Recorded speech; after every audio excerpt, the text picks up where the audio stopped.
एक छोटे से गांव में एक बूढ़ा किसान रहता था। नाम था हरीराम। उसके पास एक छोटा सा खेत था और वही उसकी जिंदगी का सहारा था। हरीराम बहुत मेहनती था, लेकिन पिछले कुछ सालों से बारिश ठीक से नहीं हुई थी। फसल बार बार खराब हो जाती थी और धीरे धीरे उसके पास बचत कम हो गई।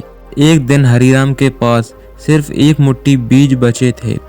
वो बीज ही उसकी आखिरी उम्मीद थे। उसने सोचा, अगर ये बीज खराब हो गए तो मेरा सब कुछ खत्म हो जाएगा।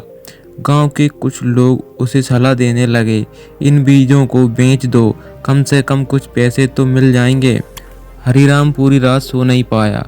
वो सोचता रहा, क्या मुझे डर के कारण हार मान लेनी चाहिए या फिर आखिरी कोशिश करनी चाहिए। सुबह होते ही उसने फैसला किया, मैं डर के कारण अपने सपनों को नहीं छोड़ूंगा।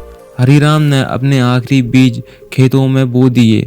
वो हर दिन सुबह से शाम तक खेतों में मेहनत करता रहा।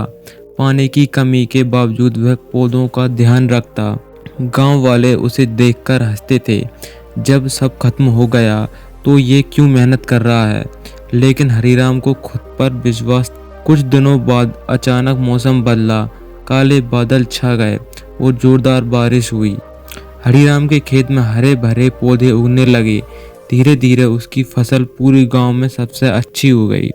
फसल बिकने पर हरीराम को अच्छा पैसा मिला। उसकी जिंदगी फिर से पटरी पर आ गई।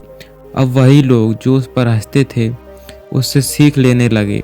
जब सब कुछ खत्म होता हुआ लगे, तभी असली हिम्मत की शुरुआत होती है। डर से भागने वाले हार जाते हैं और कोशिश करने वालों की जीत हो जाती है।